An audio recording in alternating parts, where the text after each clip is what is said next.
सबको जय मसीह की, सबको जय मसीह की। आप सारे खुश हो? तो आज हम प्रभु का बहुत बहुत धन्यवाद करते हैं। परमेश्वर बड़ा महान परमेश्वर है। मैं याद कर रही थी कि परमेश्वर जैसे आपने इजरायलियों के साथ प्रतिज्ञा की थी कि मैं तुम्हें ऐसे देश में लेकर के जाऊंगा जहां दूध और मधु की ऐसे धाराएं बहती हैं, ना। तो लेकिन बीच बीच में क्या हो रहा था? इजरायली कुड़कुड़ा रहे थे, इजरायली पाप कर रहे थे, बुराई कर रहे थे। तो उस देश में जाने में क्या लग गया? समय लगा, है ना। तो मैं याद कर रही थी, परमेश्वर आप यहोशू के द्वारा आप उन लोगों को, है ना, निकाल कर तो मूसा के द्वारा लेकर के आया। परमेश्वर किन के द्वारा? मूसा के द्वारा परमेश्वर उनको मिस्र देश से निकाल करके लाया। लेकिन उस देश में किसके द्वारा लेकर के गया? यहोशू के द्वारा। परमेश्वर ने यहोशू को कहा कि अब मैं तेरे द्वारा इनको कहाँ लेके जाऊंगा? उस देश में लेकर के जाऊंगा जो प्रतिज्ञा किया हुआ देश है ना। तो सच में कलीसिया, ये जो जगह है ये हमारी सोच से परे है। ये जो जिस जगह पर हम बैठे हैं, कभी हम जैसे हम किराए के उसमें हम संगति करते थे, है ना, आस पड़ोस के लोग हमसे कितने वो करते थे, है ना, बहुत बोलते थे, आप ऐसे करते हो, आप ये करते हो। तो हम परमेश्वर से सारे लोग प्रार्थना करते थे, क्योंकि ऐसे पता नहीं था कि हमें कभी इतना बड़ा प्लाट मिल भी जाएगा, ना।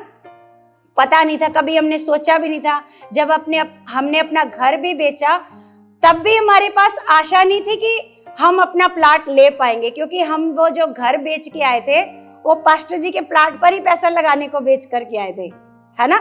ऐसा नहीं था हमारे पास, क्योंकि हमने 26 लाख में अपना घर बेचा, तो ये प्लाट तो 33-34 लाख का था, है ना। तो हमारे पास तो बाकी और पैसे नहीं थे। तो लेकिन परमेश्वर ने पहले हमें इस योग्य बनाया, फिर परमेश्वर ने इस योग्य बनाया, है ना।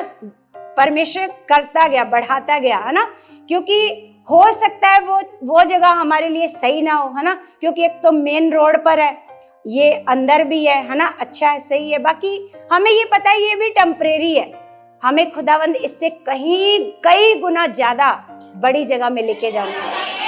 और देखना, परमेश्वर जैसे मानवी है ना, लोगों को बता रही है, सुसमाचार दे रही है। और देखना एक दिन एक परमेश्वर का बच्चा ऐसे परमेश्वर के साथ बढ़ेगा, ऐसे परमेश्वर में बढ़ेगा और ऐसे परमेश्वर के कामों को करेगा, है ना। परमेश्वर के लोगों को परमेश्वर के बारे में बताना, क्योंकि लोग भटक रहे हैं, लोग परमेश्वर को नहीं जानते, है ना। लोग नहीं जानते परमेश्वर कौन है ना। जैसे बहुत सारे लोग हैं, अब हम तो जान चुके हैं परमेश्वर कौन है, लेकिन अभी भी बहुत सारे लोग हैं जो परमेश्वर को नहीं जानते परमेश्वर कौन है ना। उनके लिए वो हर जगह अपना ऐसे माथा झुकाएंगे। वो सोचते हैं ये भी परमेश्वर है, ये भी परमेश्वर है, ये भी परमेश्वर है, लेकिन सर्वशक्तिमान परमेश्वर एक है। और परमेश्वर के वचन में लिखा है वो एक आत्मा है। परमेश्वर क्या है? परमेश्वर क्या है? आत्मा है। और वो कभी किसी को दिखाई, क्योंकि एक स्पिरिट, एक आत्मा कभी किसी को दिखाई, लेकिन परमेश्वर का वचन कहता है, परमेश्वर के वचन में लिखा है, यूहन्ना की पुस्तक, हम यूहन्ना की पुस्तक निकाल करके देखते हैं। यूहन्ना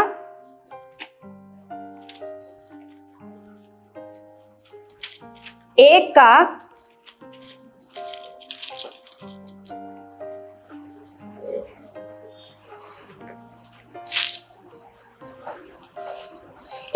18, 130 नंबर पेज है, 1 का 18।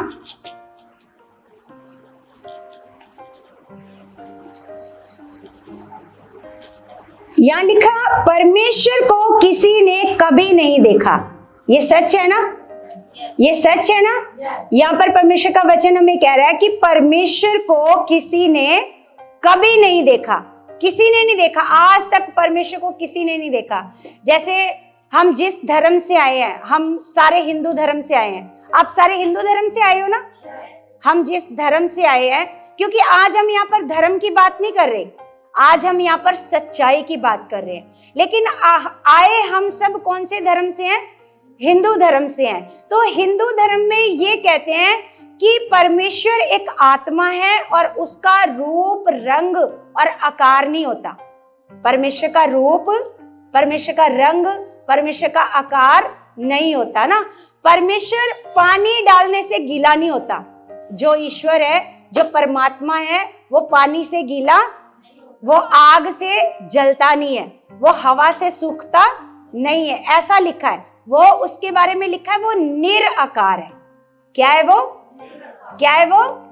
निराकार। निराकार का मतलब क्या होता है? जिसका कोई आकार नहीं है, है ना।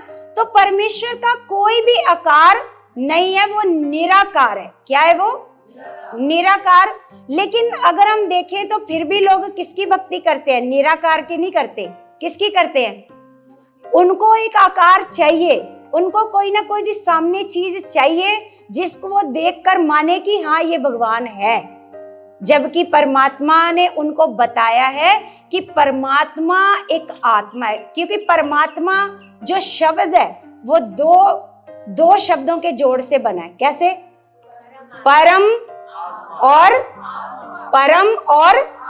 आत्मा। मतलब पता चल रहा है परमात्मा जो शब्द है वो दो शब्दों से बना है। परम मतलब बहुत महान आत्मा, पवित्र आत्मा, है ना। तो इसका मतलब वो धर्म भी हमें बताता था कि परमात्मा आत्मा है। परमात्मा क्या है? लेकिन फिर भी लोग किसकी भक्ति करते हैं? आत्मा की भक्ति तो नहीं करते। किसकी भक्ति करते हैं? है ना। अगर आप देखो जो भक्ति में जो चीजें हैं वो बहुत सारी, मतलब उनको आकार चाहिए, फिर वो उसकी क्या करते हैं? भक्ति करते हैं, है ना। तो हमारा परमेश्वर का वचन हमें बता रहा है, क्योंकि हम भी पहले परमेश्वर को नहीं जानते थे। हम सारे लोग, जितने लोग बैठे हैं, क्या हम सारे लोग परमेश्वर को पहले जानते थे? नहीं। कोई किसी की भक्ति कर रहा था, कोई किसी की कर रहा था, कोई किसी की कर रहा था। जैसे मैं अपनी गवाही बताती हूँ कि हम मनुष्य की भक्ति कर रहे थे, है ना। जैसे हम निरंकारी बाबा को मानते थे, तो हम निरंकारी बाबा को ही क्या मान रहे थे? ईश्वर। क्या मान रहे थे? ईश्वर मान रहे थे, है ना।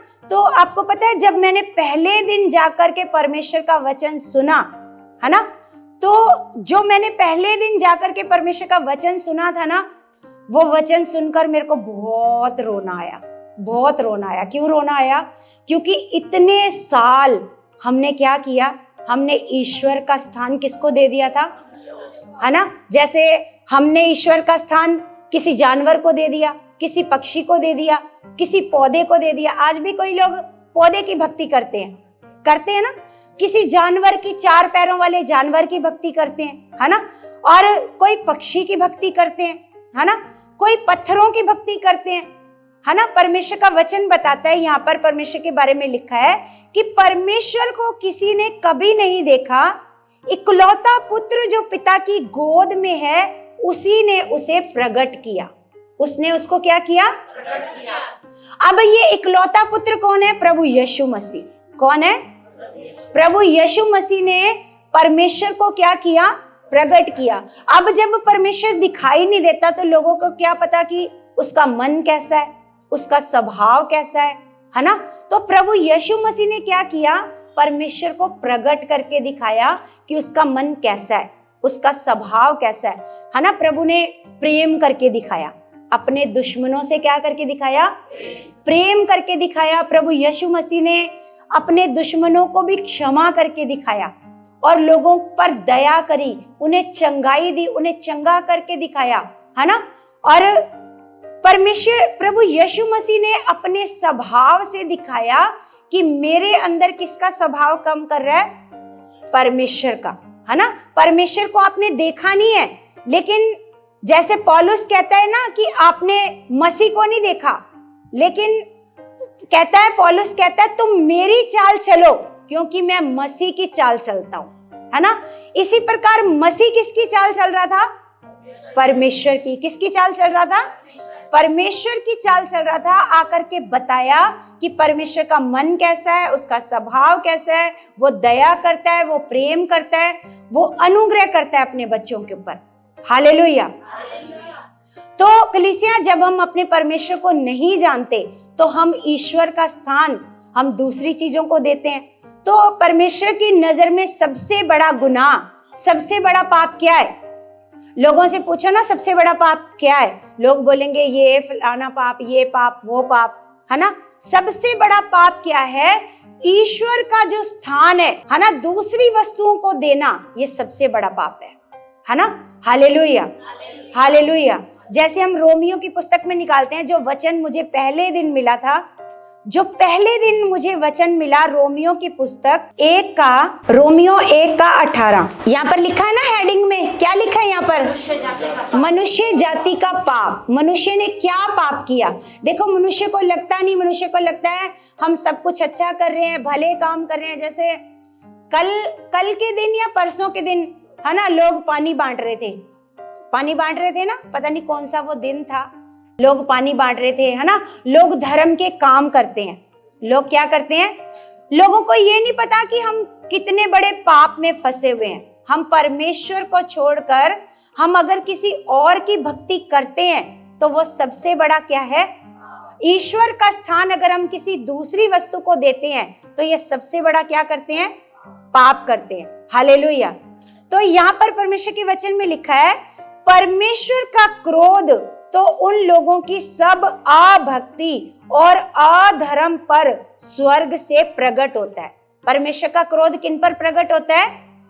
लिखा, अभक्ति और अधर्म पर स्वर्ग से लोगों पर प्रकट होता है, जो सत्य को अधर्म से दबाए रखते हैं।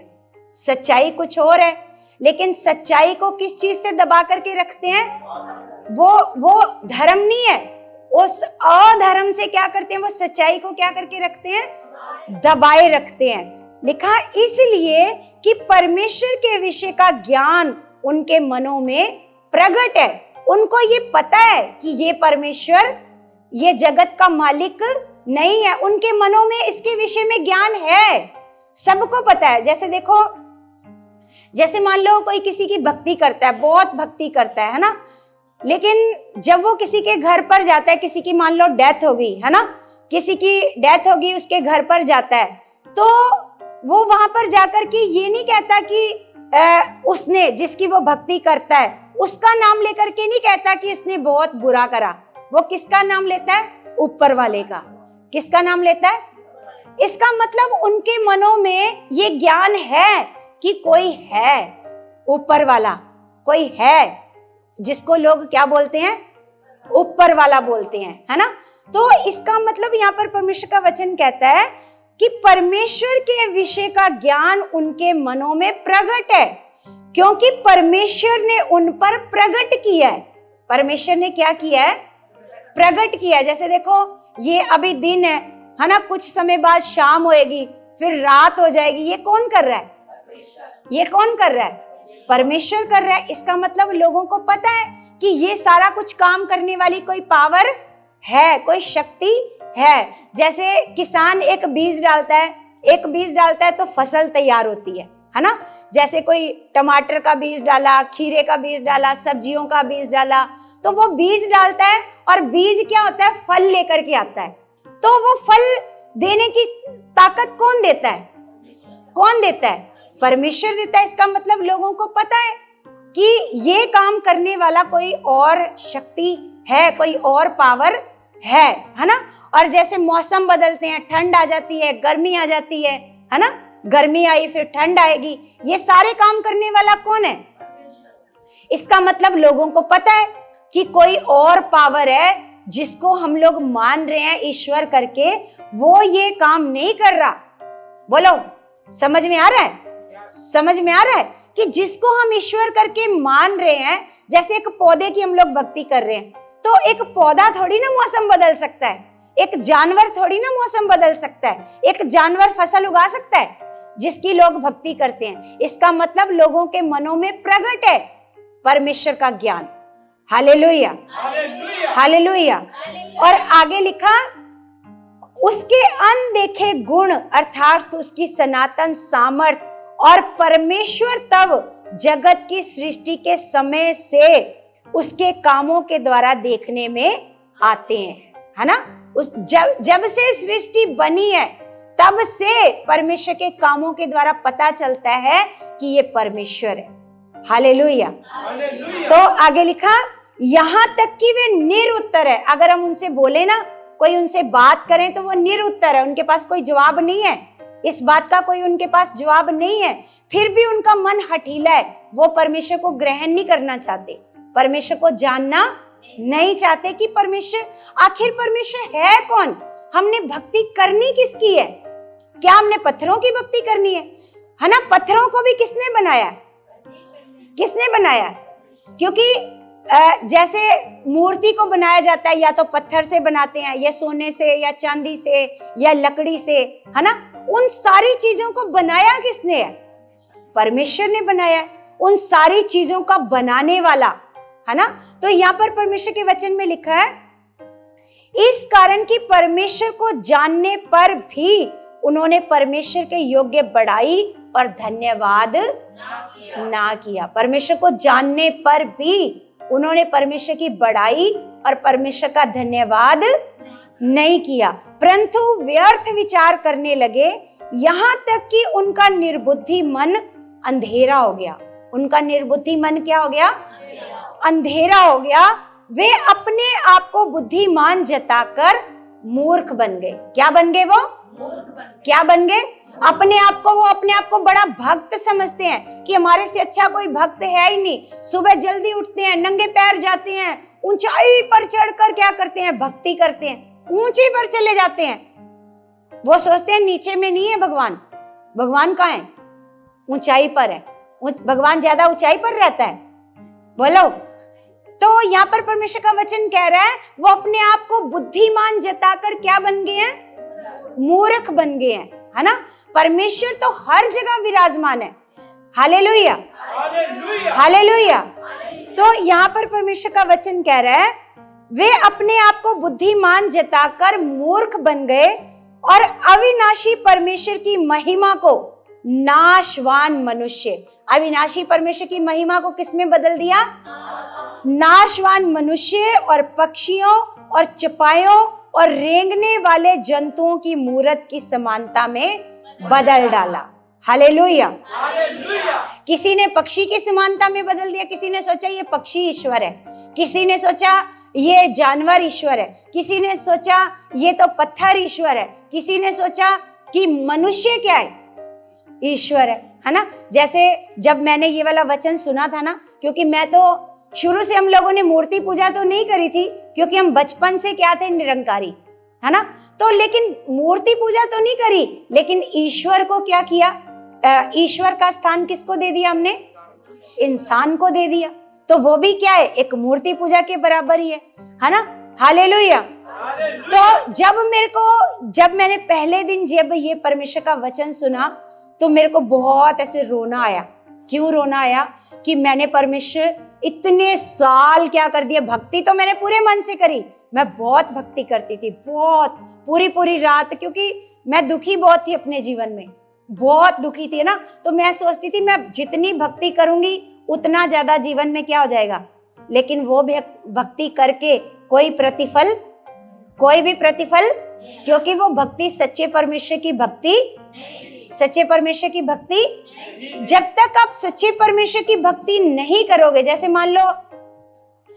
मान लो ये सुभाष भैया है ना, ये सुभाष भैया बैठे हैं ना, तो अगर मेरे को इनसे काम है ना, मेरे को इनसे कोई काम करवाना है, इनसे कोई काम लेना है ना, तो मेरे को इन्हीं को बोलना पड़ेगा। अगर मैं इसको बोलूं, है ना, ये देवकी है, इसको बोलूं कि आप कर दो, आप तो सुभाष भैया हो, आप काम कर दो, तो ये तो नहीं है ना सुभाष, ये तो नहीं है, ये तो देवकी है। तो ये काम कैसे कर सकती है जो ये कर सकते हैं? नहीं ना कर सकती। तो इसी तरह हम लोग जो सर्वशक्तिमान परमेश्वर है ना, हम उसका नाम लेकर के बोले जा रहे हैं, जब वो ईश्वर है ही नहीं, जब वो सर्वशक्तिमान परमेश्वर है ही नहीं, तो वो सर्वशक्तिमान काम कैसे कर सकता है? बोलो। जब हम अपने परमेश्वर के पास आते हैं, जब हम अपने परमेश्वर को जानते हैं कि वो परमेश्वर कौन है, जब हम पुकारते हैं उस परमेश्वर को, तो वो हमारी प्रार्थनाओं का उत्तर, वो हमारी प्रार्थनाओं को सुनता है, वो हमारे जीवन में काम करता है ना। मनुष्य दुखी भी होता है, परेशान भी होता है, हालात में भी जाता है, बीमार भी होता है, लेकिन जब तक उसको ज्ञान नहीं है परमेश्वर के वचनों का, क्योंकि परमेश्वर का वचन कहता है, हम परमेश्वर का वचन निकाल करके देखते हैं होशे की पुस्तक 4 की, तो यहाँ पर लिखा है होशे की पुस्तक 4 का ये 1053 नंबर पेज है, 1053 नंबर पेज है। और जिसको नहीं मिला वो नोट कर लो अपनी कॉपी पर नोट कर लो इसका पेज नंबर, और जिसको मिल गया वो पढ़ो। 4 का 6 में लिखा है, मेरे ज्ञान के ना होने से मेरी प्रजा नष्ट हो गई। मेरे ज्ञान के ना होने से मेरी प्रजा क्या हो गई? नष्ट हो गई। तूने मेरे ज्ञान को तुच्छ जाना है, इसलिए मैं तुझे अपना याजक रहने के अयोग्य ठहराऊंगा, है ना। तो यहाँ पर परमेश्वर का वचन कहता है कि मेरे ज्ञान के ना होने से मेरी प्रजा क्या हो गई? नष्ट हो गई। तो यहाँ पर देखो, हम सब परमेश्वर की प्रजा हैं। हमें किसने बनाया है? हमें किसने बनाया है? परमेश्वर ने बनाया है। तो लेकिन अगर हम परमेश्वर को जान रहे हैं, परमेश्वर को नहीं जानते, परमेश्वर का ज्ञान हमारे पास नहीं है। देखो, आज हमें परमेश्वर का ज्ञान पता है। आप सबको पता है? सबको पता है परमेश्वर का ज्ञान, परमेश्वर कौन है। लेकिन यहाँ पर उनके बारे में लिखा है कि मेरी प्रजा मेरे ज्ञान के ना होने से क्या हो गई है? नष्ट। अब परमेश्वर के लोग कैसे नष्ट होते हैं? उनके पास परमेश्वर का क्या नहीं है? क्या नहीं है? ज्ञान नहीं है। अब देखो, आप सारे लोग परमेश्वर के लोग हो। अब आपको पता है कि मेरी बीमारियों को प्रभु यीशु मसीह ने क्या कर दिया क्रूस के ऊपर, लेकिन आपको तो ज्ञान है, फिर भी आप क्यों बीमारी में रहते हो? क्यों आप चिंताओं में रहते हो? क्यों परेशानियों में रहते हो? क्यों हालातों में रहते हो, है ना? क्यों? क्योंकि आप भूल जाते हो। क्या करते हो? आप भूल जाते हो। जैसे बीमारी, हालात, परेशानी किनको नष्ट करेगी? जो ज्ञान जानने के बाद भी ज्ञान को क्या करते हैं? भूल जाते हैं। Hallelujah, hallelujah. और विपत्ति में क्या करते हैं? बीमारियों में क्या करते हैं? अपने साहस को क्या कर देते हैं? छोड़ देते हैं। हालेलुया। यहाँ पर परमेश्वर का वचन कहता है कि मेरे ज्ञान के ना होने से मेरी प्रजा क्या हो गई है? नष्ट हो गई है ना। हमारे पास, हमारे जीवनों में परमेश्वर का ज्ञान नहीं है। परमेश्वर का क्या नहीं है? हमारे पास समझ नहीं है। और जिनको समझ है वो उस समझ के अनुसार चलते नहीं है। हालेलुया। अगर हम परमेश्वर के वचन के अनुसार चलेंगे तो ये हालात, ये बीमारियां, ये परेशानियां, ये तंगियां, ये गरीबी हमारे लिए नहीं है। हमारे लिए, हमारे जीवन से प्रभु यीशु मसीह ने अपनी कुर्बानी देकर हमारे जीवन से इन सबको क्या कर दिया है? क्या कर दिया है? लेकिन जैसे ही हमें पता चलता है हम लोग कौन है, क्योंकि हम लोग क्या करते हैं? हम लोग अपनी पहचान भूल जाते हैं। क्या करते हैं? हम लोग अपनी पहचान को क्या करते हैं? भूल जाते हैं। जैसे मैं आपको एक कहावत बताती हूँ कि जैसे मान लो, जैसे जो बाज होता है ना, चील जिसको बोलते हैं, जिसको उकाब कहते हैं परमेश्वर के वचन में, है ना। उकाब जो पक्षी होता है उसको ऐसे बाज भी बोलते हैं ना। बहुत ऊंचाई पर उड़ता है, ऊंचाई पर उड़ता है ना। जो उकाब पक्षी होता है बहुत ऊंचाई पर होता है ना, उड़ता है, तो चील भी बोलते हैं उसको, है ना। और उसने एक पेड़ के ऊपर उसके ऐसे अंडे दिए होते हैं, एक पेड़ के ऊपर, और उसका एक अंडा गिर जाता है ऐसे जमीन में, ऐसे उसका अंडा ऐसे जमीन पर गिर जाता है, और नीचे एक मुर्गी होती है, वो उस अंडे को अपने बच्चों ऐसे अपने अंडों के साथ क्या करती है? उसको ऐसे सेती है ना। और उसमें से जब बच्चे निकलते हैं, अंडे में से बच्चे निकलते हैं, तो अंडा तो वो बाज का है, उकाब पक्षी का है, तो उकाब पक्षी का बच्चा भी उसमें से अंडे में से निकलता है। लेकिन वो मुर्गी के बच्चों के साथ रह रहकर वो अपनी पहचान भूल जाता है ना। मुर्गी के बच्चों के साथ रह रहकर क्या करता है? वो अपनी पहचान को क्या करता है? भूल जाता है। मुर्गी के बच्चे तो उड़ नहीं सकते, वो तो सिर्फ क्या करते हैं? चलते हैं। क्या करते हैं? वो जैसे वो चलते हैं तो वो भी उनके साथ चलता है ना। लेकिन वो अपनी पहचान को क्या कर चुका है? वो भूल चुका है कि वो कौन है। वो तो इसलिए पैदा हुआ है कि वो ऊंचाइयों पर जाए, लेकिन वो मुर्गी के बच्चों के साथ है। मुर्गी के बच्चों के साथ है तो अपनी पहचान को वो क्या कर चुका है? लेकिन एक दिन उकाब देखता है ये तो मेरा बच्चा है, ये तो क्या कौन है, ये तो मेरा बच्चा है। उसको उसकी पहचान को क्या करवाता है, याद करवाता है कि तेरी पहचान क्या है। तेरी पहचान जमीन पर चलना नहीं है, तेरी पहचान क्या है, तू, तेरे पास इतनी पावर है, इतनी पावर है कि तू ऊंचाई पर उड़ सकता है। वो कहता है अच्छा मैं ऊंचाई पर उड़ सकता हूँ। उसकी पहचान को उसको याद करवाते हैं, उसको उड़ना सिखाते हैं, है ना। जो उकाब पक्षी होते हैं वो आकर उसको क्या करते हैं, लेकिन वो मानने को तैयार नहीं है कि मैं उड़ सकता हूँ। वो मानने को वो तैयार नहीं है कि अच्छा मैं इतनी ऊंचाई पर उड़ सकता हूँ, क्योंकि उसको अपने ऊपर क्या नहीं है, क्योंकि वो किनके साथ रह रहा है, वो मुर्गी के बच्चों के साथ रह रहा है। वो भूल चुका है, उसके अंदर विश्वास नहीं आ रहा कि मैं इतनी ऊंचाई पर उड़ सकता हूँ। लेकिन वो रोज रोज उसको क्या दिलाते हैं, विश्वास दिलाते हैं। क्या दिलाते हैं, विश्वास दिलाते हैं। नहीं तू ये नहीं है, तू ये नहीं है, तू अलग है, तेरे को अलग बनाया है, तेरे को परमेश्वर ने क्या बनाया है। उसको रोज रोज याद दिलवाते हैं कि तू कौन है। इधर देखो, सामने सामने देखो, पीछे क्या है आपका, आपका तो नहीं है पीछे, क्या देख रहे हो फिर आप। देखो आपको चौकस रहना है परमेश्वर के वचनों में।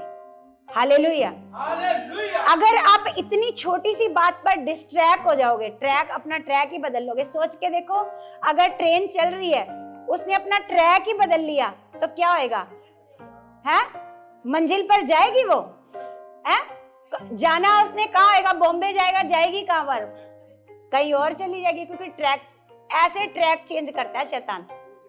आपका जो ट्रैक है, आपका ट्रैक है परमेश्वर की ओर बढ़ना, लेकिन यहाँ पर शैतान कहता है पीछे देख कौन आया, है ना। ट्रैक चेंज हो गया, ट्रैक चेंज हो गया तो अब मंजिल, हमारा फोकस क्या हो गया, सारा गड़बड़ हो गया। Hallelujah, hallelujah. तो इसलिए कभी भी डिस्ट्रैक्ट मत हो। डिस्ट्रैक्ट किसको बोलते हैं, मतलब अपना फोकस मत छोड़ो कभी भी। हालेलुया। कोई क्या हो रहा है, क्या नहीं हो रहा, वो अपना काम कर रहे हैं, अपनी सेवा कर रहे हैं, उनकी ड्यूटी है आपके लिए इंतजाम करना। आप बैठे हो, आपको परमिशन यहाँ पर वचन सुनने की क्या दी है, ड्यूटी दी है। आप वचन सुनो, आपको बार बार हर संडे याद दिलाया जाता है कि आप कौन हो।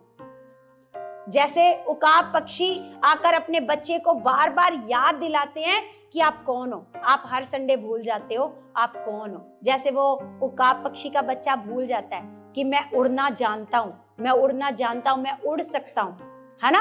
आपको याद दिलाया जाता है कि आप हो कौन। आप नॉर्मल लोगों के बीच में रह रह के आप सोचते हो हाँ इसको ये बीमारी ऐसे परेशान करती है तो मुझे भी ऐसे ही परेशान करेगी, इसको ये परेशानी ऐसे तंगी, इनके घर में ऐसे क्लेश रहता है तो मेरे घर में भी ऐसे ही रहेगा। इसके बच्चे अगर पाप में है, बुराई में है, अगर मेरे बच्चे भी इन बच्चों के साथ चले गए हैं तो मेरे बच्चे भी सदा के लिए ऐसे ही रहेंगे। हमारे लिए ऐसा नहीं है, आप अलग हो। हालेलुया, आप अलग हो, उन लोगों से अलग किए गए हो। परमेश्वर का वचन कहता है अब तुम चुने हुए लोग हो, परमेश्वर की निज प्रजा हो। हालेलुया, क्या हो अब तुम लोग, अब परमेश्वर की तुम निज प्रजा हो, अब तुम चुने हुए लोग हो, परमेश्वर के याजक हो। क्या हो तुम लोग, परमेश्वर के। फिर भूल जाते हो, घर जाते हो, फिर मुर्गी के बच्चों के साथ रह रहकर फिर आपकी सोच वैसी हो जाती है। यहाँ पर आपको सिखाया जाता है आप कौन हो। अगर आपके बच्चे पाप में चले गए हैं, आपके पास अधिकार है। अगर आपके बॉडी में बीमारी आ गई है तो आपके पास अधिकार है। क्या है आपके पास, आप भूल जाते हो ना, घर जाते हो तो फिर मुर्गी के बच्चों वाली सोच आ जाती है, नहीं मैं कैसे उड़ सकता हूँ, मैं तो सिर्फ धीरे धीरे चल सकता हूँ, मैं उकाब थोड़ी ना हूं। बोलो आप उकाब हो कि नहीं।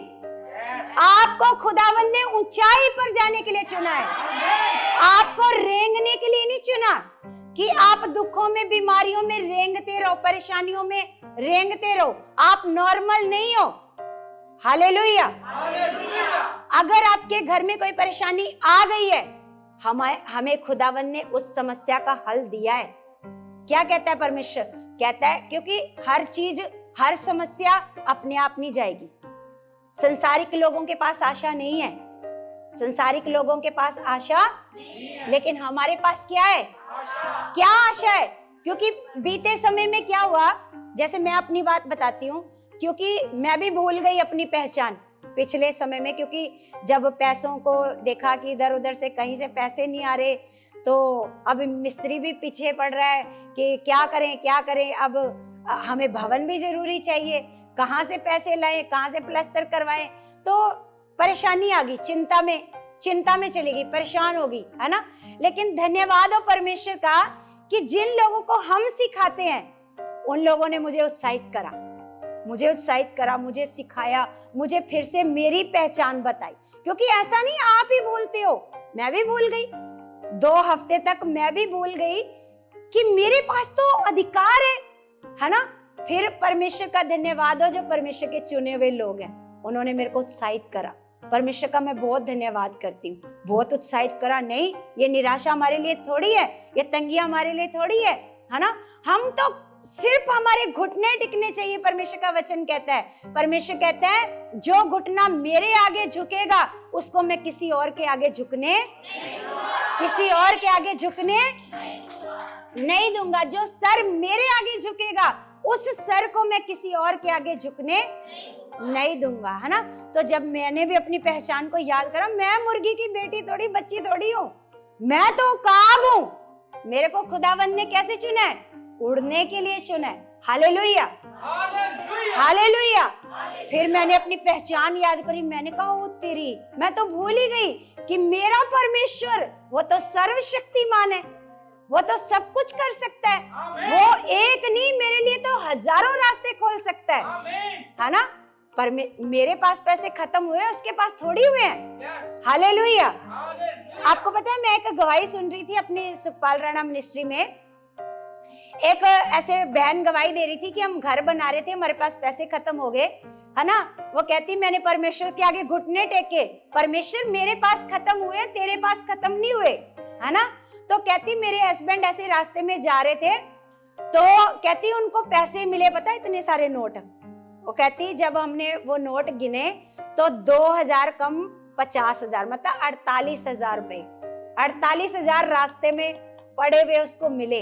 वो कहती मैंने घर मेरे पति लेकर के आए। एक बार तो हम लोग सोचने लगे कि क्या करें इन पैसों का, किसके होंगे किसके नहीं होंगे।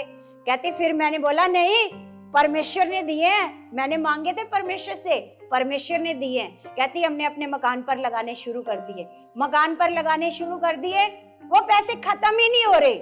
सोच के देखो, 50,000 हम यहाँ पर 50,000 लगाते हैं, वो कुछ भी नहीं होता, अगले दिन खत्म। 50,000, अच्छा ये रोड़ी आ गया, बजरपुर आ गया, ये आ गया, खत्म 50,000, है ना। तो यहाँ पर 50,000 कुछ भी नहीं है। सोच के देखो, वो उस बहन ने अपना घर दिखाया, वीडियो में घर दिखाया, पूरा घर बन गया, एसी आ गया, फ्रिज आ गया, बेड आ गया, अलमारी आ गई, वॉशिंग मशीन आ गई, एलईडी टीवी लग गया। उन पैसों से इतनी बरकत आ गई, कहती वो पैसे खत्म ही नहीं हो रहे। हालेलुया। तो फिर मेरे को भी याद आया, क्योंकि पहचान याद करवाई गई परमेश्वर के बच्चों के द्वारा ना। परमेश्वर ने ऐसे अपने बच्चों के द्वारा मेरे को उत्साहित करा कि नहीं, ये परेशानी हालात हमारे लिए थोड़ी है, हमने तो क्या करना है, हमने बस अपने परमेश्वर के आगे घुटने टेकने हैं। उस दिन से मैंने अपनी प्रार्थना को और बढ़ाया। जब और बढ़ाया, परमेश्वर ने हमारे अंदर एक आशा पैदा करी। अभी लोन कहीं से नहीं आया, लेकिन अंदर आशा आ गई कि आएंगे, बहुत सारे पैसे आएंगे, है ना। मैं इसको ठेकेदार को कहने लगी, बहुत सारे पैसे आने वाले हैं, चिंता मत कर, अभी बहुत बनने वाला, चिंता मत कर। वो मेरे से पूछ रहा है लॉटरी लगने वाली आंटी, कहाँ से खरीदी, ऐसे बोल रहा है। मैंने कहा हाँ, बड़ी लॉटरी लगने वाली है, ऐसी लॉटरी लगेगी तुम सारे देखोगे, हैरान हो जाओगे। क्योंकि परमेश्वर जब अपने बच्चों को देता है ना, वो रास्ते खोलता है। लेकिन बस हमने क्या करना है, अपनी पहचान को नहीं भूलना। अगर हम बीमार है, अगर हमारे बच्चे दुखी कर रहे हैं, अगर हमारे बच्चे पाप में चले गए हैं, हालात है हमारे जीवन में, तो हमें नॉर्मल मन नहीं रखना। मैंने ये देखा, नॉर्मल मन रखकर जो हम प्रार्थना कर रहे हैं, वो प्रार्थना से काम नहीं होएगा। वो प्रार्थना से काम, अगर आपको अपना परिवार बचाना है, अगर आपको अपने बच्चे पापों से बाहर लाने हैं, अगर आपने अपने शरीर में चंगाई आपको चाहिए, बड़ी बीमारी है, बड़ा रोग है, उससे बाहर आना है, तो नॉर्मल प्रार्थना से काम नहीं होएगा। मैंने अपनी प्रार्थना को बढ़ाया, घंटों घंटों मैंने खुदावंद के आगे ऐसे बैठना शुरू करा, है ना। जब बैठना शुरू करा तो परमेश्वर मेरे को बता रहा है, चिंता मत कर, मैं तेरे साथ हूं, मैं तेरे साथ हूं, है ना। अभी ऐसा नहीं है कि परमेश्वर ने कहा हाँ ये ले पैसे, है ना, 5-10 लाख दे दिए, नहीं, लेकिन एक आशा दे दी परमेश्वर ने। परमेश्वर ने क्या दे दी? आशा। आने वाले हैं पैसे, परमेश्वर रास्ते खोलने वाला है, बहुत सारे रास्ते खुलेंगे, और ये ऐसा परमेश्वर इस हॉल को बनाएगा कि लोग देखेंगे। Hallelujah, hallelujah. तो सर्वशक्तिमान परमेश्वर का हम धन्यवाद करते हैं कि हमें हर संडे यहाँ पर अपनी पहचान को क्या करवाया जाता है? याद करवाया जाता है कि हम हैं कौन। हमें खुदावंद ने बीमारी में रहने के लिए नहीं चुना, हमें परमेश्वर ने लोगों की तरह ऐसे कुड़कुड़ करते हुए ऐसे दुखी जीवन बिताने के लिए परमेश्वर ने हमें नहीं चुना। हम राजाओं के राजा के बच्चे हैं। किसके बच्चे हैं? राजाओं के राजा। हमारा परमेश्वर राजाओं का राजा है। सोच के देखो, जो राजा के बच्चे होते हैं वो कैसे पलते हैं? कैसे पलते हैं, है ना? कैसे पलते हैं? उनको कोई चिंता होती है? सुबह खाना खाया, शाम को क्या कहाँ खाएंगे, क्या पहनेंगे, क्या कैसे रहेंगे, नहीं, है ना। वो तो हम किसके बच्चे हैं?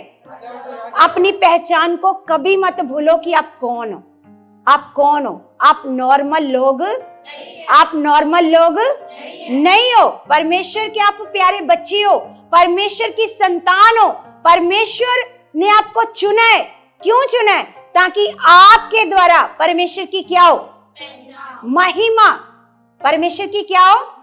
क्योंकि देखो, जब आपके द्वारा परमेश्वर आपके जीवन में काम होंगे, आप ऊंचाई पर जाओगे, तो आपके जीवनों से परमेश्वर को क्या मिलेगी? लोग बोलेंगे वाह, इनका परमेश्वर तो बड़ा महान है। तो देखो, सबसे पहले आपने जो जैसे परमेश्वर हमें चुनता है, जब हम परमेश्वर के पास आते हैं, देखो हम गलतियां कहां पर करते हैं? हम बहुत सारी गलतियां करते हैं। हम अभी भी पुराने जीवन में जीते हैं, है ना। अभी भी जैसे हमारे घर में बहुत सारी ऐसी चीजें होती हैं। देखो कलीसिया, आपने जाकर प्रार्थना करनी है, क्योंकि कई हमारे घरों में ऐसी चीजें होती हैं जो पुरानी उससे रिलेटेड होती है, पुरानी भक्ति से क्या होती है? रिलेटेड होती हैं। उनकी चीजें होती हैं, उनकी, है ना, उनके चिन्ह होते हैं, उनके निशान होते हैं। ऐसी कोई चीजें आपके घर में होंगी। कई चीजें, ये चीजें भी आपके घरों में रुकावटें देती। जैसे हम प्रार्थना कर रहे थे, मैंने यहाँ पर देखा एक निशान, हमारे लिए नहीं है, तुरंत ऐसे मेरी नजर में आया। तो ये सारी चीजें नेगेटिव चिन्ह है ना। आपको पता है, जब परमेश्वर इजराइलियों को मिस्र से छुड़ा करके लाया, तो उनको ऐसे उन इजराइलियों को बोला, जो जो तुम यहाँ पर भक्ति कर रहे थे, उनके सारे चिन्हों को यहीं पर जला दो, उनकी सारी तस्वीरों को यहीं पर क्या कर दो? खत्म कर दो। इन कोई भी चिन्ह तुम्हारे साथ नहीं होना चाहिए।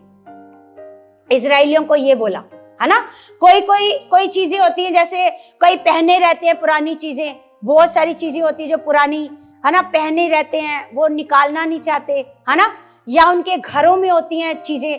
कईयों को पता ही नहीं होता हमारे घर में क्या क्या जो पुरानी भक्ति से रिलेटेड चीजें होती हैं। कईयों ने पहन के रखी होती हैं, कईयों के घर में होती हैं। जैसे पता है, आपको पता है, हम लोग ऐसे प्रार्थना कर रहे थे। मैंने अपनी बहन को सुसमाचार दिया, तो उनके घर पर हम लोग प्रार्थना कर रहे थे। तो जब प्रार्थना कर रहे थे, जो मेरी बहन की ऐसे बहू थी, तो उसको परमेश्वर ने ऐसे बेचैनी सी पैदा करी। ऐसे एक अलमारी थी उनके घर में, ऐसे बेचैनी। आपको भी परमेश्वर ऐसे दिखाएगा, आपको भी बताएगा कि आपके घर में कोई चीजें ऐसी हैं जो पुरानी, जो आप पहले संसार में थे तो उससे रिलेटेड थी, है ना। तो जो ऐसे गिफ्ट में टिफिन नहीं लड़कियों को मिलते हैं, है ना, तो उनके घर में वो बहुत सारे पड़े हुए थे, इकट्ठे कर करके ऐसे मिलते हैं ना गिफ्ट जो मिलते हैं, है ना। तो हम ऐसे बता नहीं सकते, आप समझ सकते हो उन बातों को, है ना। तो परमेश्वर ने उसको ऐसे बेचैनी सी पैदा करी कि अलमारी खोल। तो अलमारी खोली, तो परमेश्वर ने बताया ये सारे टिफिन हटा, यहाँ से, क्योंकि डब्बे हैं तो सजा सजा कर ऐसे रखे हुए हैं। तो वो सारी चीजों को हटाया, क्योंकि उसको जब वो परमेश्वर में आई, उसने जब मन लगाया तो फिर भी वो चीजें उसको क्या कर रही थी, परेशान कर रही थी, है ना। तो उन चीजों को भी हटाना, हमारे जो चीजें आपके घर में मतलब रिलेटेड है, वो चीजें भी आपको परेशान कर सकती हैं। तो इसलिए परमेश्वर से क्या करो, प्रार्थना करो। परमेश्वर आपको गाइड करेगा, परमेश्वर आपको बताएगा। आपको पता है, एक बहन थी, उसके घर में से हम उसके लिए प्रार्थना कर रहे हैं, उसके घर से हालात नहीं जा रहा। तो एक दिन मैंने ऐसे प्रार्थना करके परमेश्वर से पूछा, तो परमेश्वर ने बताया कि जैसे हम लोग यहाँ ऐसे एक सेल्फ बनाते हैं ना ऊपर, तो उसके घर में एक ऐसे मटका पड़ा हुआ था। उसने ऐसे घर लिया था, तो जिन्होंने घर प्रवेश करा तो वो घर ऐसे उन्होंने मटका रखा हुआ था। तो जो वो दोबारा लोग आए, वो प्रभु के लोग थे, तो उनको पता नहीं था कि ऊपर ऐसे रखा हुआ है ना। तो उनको ऐसे मेरे मन में ऐसे परमेश्वर ने डाला कि आपके घर में ना ऐसी कोई चीज है। वो कहते हैं हमने सारी सफाई कर दी, हम तो नए आए हैं। तो फिर भी मेरे मन में आ रहा, उसको बार बार कह रही हूँ कि आपके घर में अभी भी कोई चीज है। तो जब उन्होंने ऐसे परमेश्वर से प्रार्थना करी, तो परमेश्वर ने उस चीज को दिखाया कि ये चीज है ना। तो परमेश्वर ने कहा इसको हटाओ, क्योंकि कई जो चीजें हैं, हम परमेश्वर को जान कर भी हम कई बार हालातों में पड़े रहते हैं, परेशानियों में पड़े रहते हैं, है ना। क्योंकि हमारा अभी भी वो चीज जो चिन्ह है उनको पर हमने विस्मित नहीं करा। मतलब जैसे परमेश्वर ने इजरायलियों को कहा सब चीजों को क्या कर दो, खत्म कर दो, जला दो, है ना। उनको अपने साथ नहीं रखना, उन निशानियों को भी अपने साथ ऐसे नहीं रखना, है ना। तो इसलिए आपकी गवाही कहाँ रुकी है, आपके जीवन में हालात क्यों है, क्यों परेशानी बनी है, आपको भी नॉर्मल मन नहीं रखना। आपको क्या करना है, परमेश्वर में अपने मन को क्या करना है, खोलना है, प्रार्थना करनी है। परमेश्वर मेरी आत्मिक आंखों को क्या करो, खोलो। Hallelujah, hallelujah. समझ में आ रही है आपको बातें? सबको समझ में आ रही हैं? जब हम अपनी आत्मिक आंखों को खोलने के लिए प्रार्थना करेंगे, तो परमेश्वर क्या करेगा, आपको दिखाएगा, आपको उस जगह पर लेकर जाएगा, आपको बेचैनी पैदा करेगा कि वो क्या चीज है जो पुरानी चीजों से क्या है, रिलेटेड है। Hallelujah, hallelujah. तो कई बार यहाँ पर भी रुकावट आती है, और कई बार क्या होता है, आप प्रार्थना करने में क्या हो जाते हो, नॉर्मल। देखो, अगर आपको अपना बच्चा पाप से बाहर लाना है, व्यभिचार से बाहर लाना है, आपको अपने बच्चे को आज्ञाकार बनाना है, आपको क्या करना है, आपको परमेश्वर में क्या करना है, बढ़ना है ना। हालेलुया। आपको परमेश्वर के साथ वफादार बनना है, लेकिन नेगेटिविटी क्या करती है, आपको परमेश्वर में बढ़ने नहीं देती। तो आपको क्या करना है, नॉर्मल प्रार्थना नहीं रखनी, नॉर्मल प्रार्थना, अपनी प्रार्थना को बढ़ाओ, स्ट्रॉन्ग मन से घुटने टेको और विश्वास से अंगीकार करो। जिस प्रकार परमेश्वर का वचन कहता है कि आपके मुंह में सामर्थ है। आपके मुंह में क्या है, आपके मुंह में सामर्थ है। आप जो बोलोगे, अगर आप बार बार अपनी बीमारी का अंगीकार करते रहोगे, अपनी तंगियों का अंगीकार करते रहोगे, अगर आप बार बार यही बोलते रहोगे, मेरा बच्चा तो बहुत बिगड़ गया, मेरा बच्चा तो मेरे हाथ से बाहर ही चला गया, मेरा बच्चा तो बहुत तंग करने लगा, बहुत परेशान करने लगा, अगर आप बार बार यही अंगीकार करते रहोगे, तो फिर वही काम होएगा। क्योंकि आपके मुंह में क्या है, आपके मुंह में क्या है, सामर्थ है। और परमेश्वर का वचन कहता है कि आप कौन सा विश्वास करो, अनदेखा। कौन सा विश्वास करो, जो चीजें आपको नजर नहीं आ रही हैं, उन चीजों पर विश्वास करो कि वो है। Hallelujah, hallelujah.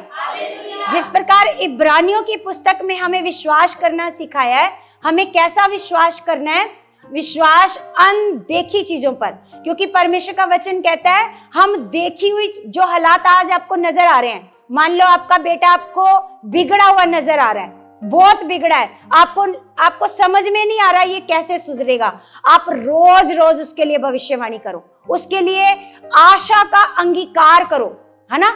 आप बोलो, नहीं परमेश्वर, मेरा पूरा विश्वास है, आपने इसको बदल दिया है, आपने इसको, और मैं विश्वास कर रही हूं, मैं देख रही हूं, मेरा बच्चा आज्ञाकार बच्चा बन चुका है। हालेलुया। मेरा बच्चा नशे से बाहर आ चुका है, मेरा बच्चा व्यभिचार से बाहर आ चुका है ना। मेरा पति नशे से बाहर, मेरा बच्चा आज्ञाकार है, मेरा बच्चा संगति में जा चुका है। आप रोज रोज अपने आशा का अंगीकार, क्योंकि इब्रानियों की पुस्तक में लिखा है, वचन निकाल करके देखते हैं, इब्रानियों की पुस्तक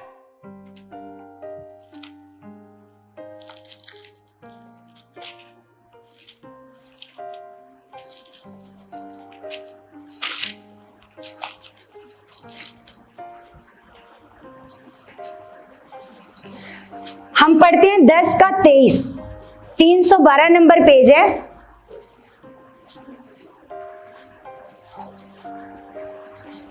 यहां पर लिखा आओ, यहां पर क्या लिखा? आओ हम अपनी आशा के अंगीकार को दृढ़ता से थामे रहें। हम अपनी आशा के अंगीकार को क्या करते रहें? दृढ़ता से थामे रहें, क्योंकि जिसने प्रतिज्ञा की है वह सच्चा है। परमेश्वर ने आपके साथ क्या की है? प्रतिज्ञा की है। परमेश्वर ने आपके बच्चों को बदलने की प्रतिज्ञा की है। परमेश्वर ने आपके बच्चों को आज्ञाकार बनाने की प्रतिज्ञा की है। आपके जीवन को परमेश्वर ने अच्छा करने की प्रतिज्ञा की है। परमेश्वर ने आपके जीवन से दुख खत्म करने की प्रतिज्ञा, बीमारियों को खत्म करने की क्या की है? प्रतिज्ञा की है। तो आपने भी क्या करना है? अपनी आशा के अंगीकार को क्या करना है? दृढ़ता से थाम के रखना है। जिसने आपके साथ प्रतिज्ञा की है वह सच्चा परमेश्वर है। वह झूठा परमेश्वर नहीं है, वो सच्चा परमेश्वर है। वो आपको विश्वास है वो आपको चंगा कर सकता है? विश्वास है कि वो आपकी बीमारियों को खत्म कर सकता है, वो आपके तंगियों को खत्म कर सकता है, वो आपके घर के सारे हालातों को क्या कर सकता है? वो आपको अच्छी जॉब से ब्लेस कर सकता है। बोलो, वो आपको अच्छे घर के साथ ब्लेस कर सकता है। बोलो, कर सकता है कि नहीं? वो आपके पति का मन बदल सकता है कि नहीं? लेकिन परमेश्वर का वचन कहता है आपका जो अंगीकार है वो बदलना नहीं चाहिए। लेकिन हम क्या करते हैं? एक दिन बोला, 2 दिन बोला, 3 दिन बोला, 4 दिन बोला, फिर हम अंगीकार गलत करना शुरू कर देते हैं। हम उस चीज को बोलना शुरू कर देते हैं जो हमें दिखाई देती है। लेकिन जो चीज हमें दिखाई नहीं देती, हमें उसको लगातार बोलना है, लगातार बोलना है, लगातार। यहाँ पर परमेश्वर का वचन कह रहा है अपनी आशा के अंगीकार को क्या करते रहो? दृढ़ता से थामे रहो, क्योंकि जिसने आपके साथ प्रतिज्ञा की है वो सच्चा परमेश्वर है। हालेलुया। वो क्या है? वो सच्चा परमेश्वर है। वो वादा कर, जिसने आपके साथ वादा किया है उस वादे को क्या करता है? वो पूरा भी करता है। बस आपको क्या करना है कलीसिया? देखो, जैसे मैंने क्या किया, जब आप परमेश्वर में बढ़ोगे ना, प्रार्थना में, जब आप प्रार्थना में बढ़ोगे, अपना नॉर्मल मन नहीं रखोगे, अपने मन को स्ट्रॉन्ग करोगे, रोज रोज कहोगे परमेश्वर में विश्वास करती हूँ आपने सब कुछ अच्छा, आपने सब कुछ मेरे घर में ठीक कर दिया है, मेरे बच्चों को आपने ठीक कर दिया है, मेरे बच्चों को आपने बदल दिया है, मेरे पति को आपने बदल दिया है, हमारे घर में बड़ी शांति आ चुकी है, हमारे घर में बड़ी बरकत आ चुकी है। क्योंकि परमेश्वर का वचन कहता है जो तुम बोलोगे वो तुम्हारे लिए हो जाएगा। जो तुम बोलोगे वो तुम्हारे लिए, क्योंकि परमेश्वर का वचन कहता है इस जीभ के वश में मृत्यु और जीवन, इस जीभ के वश में, आपको पता नहीं इस जीभ में कितनी ताकत है। इस जीभ के वश में मृत्यु और जीवन दोनों है। तो परमेश्वर का वचन कहता है जो इसको काम में लाना जानता है वो इसका फल भोगेगा। वो इसका क्या करेगा? फल भोगेगा। अगर आपको बुरा फल भोगना है तो फिर आप बुरा अंगीकार करते रहो। अगर आपको अच्छा फल लेना है तो आपको क्या करना है? अच्छा अंगीकार करो। परमेश्वर, मेरे अंदर तो कोई बीमारी नहीं है, मेरे अंदर तो कोई रोग नहीं है, मेरे को तो कोई कमजोरी नहीं है, मेरे को तो कोई तकलीफ नहीं है ना? रोज अंगीकार करो मेरे को कोई बीमारी नहीं है, मेरे अंदर से मेरी बीमारियों को प्रभु ने क्या कर दिया है? खत्म कर दिया है। विश्वास से अंगीकार करो। देखो, परमेश्वर का वचन आपको बताता है धीरज रखने के लिए, क्योंकि कई बार क्या होता है हम हालातों में अपने धीरज को खो देते हैं, है ना? हमें लगता है कि अब नहीं कुछ अच्छा हो सकता। हमें क्या लगने लग जाता है कि इतने साल हो गए मुझे प्रार्थना करते करते, मेरा बच्चा तो बदल नहीं रहा, अब नहीं मेरा बच्चा बदल सकता। हम अपनी आशा का अंगीकार क्या कर देते हैं? खो देते हैं। अपने धीरज को क्या कर देते हैं? खो देते हैं। लेकिन अपने धीरज को क्या, अब अगर मान के देखो, मान के चलो कि आपने, मान लो आज ठीक है आपने छोड़ दिया परमेश्वर को, है ना। कई लोग क्या करने लग जाते हैं, परमेश्वर को कहते हैं परमेश्वर तो सुन नहीं रहा, परमेश्वर तो कर नहीं रहा। ठीक है आप छोड़ दो परमेश्वर को, क्या उसके बाद ठीक हो जाएगा? नहीं है। परमेश्वर के अलावा कोई कर सकता है? कर सकता है। यहाँ पर परमेश्वर का वचन कहता है, देखो इसी का हम पढ़ते हैं 35 में लिखा है, इसलिए अपना हियाब ना छोड़ो, अपना हियाब ना छोड़ो, क्योंकि उसका प्रतिफल क्या है? उसका प्रतिफल बड़ा है। क्योंकि तुम्हें धीरज धरना आवश्यक है, ताकि परमेश्वर की इच्छा को पूरी करके तुम प्रतिज्ञा का क्या पाओ?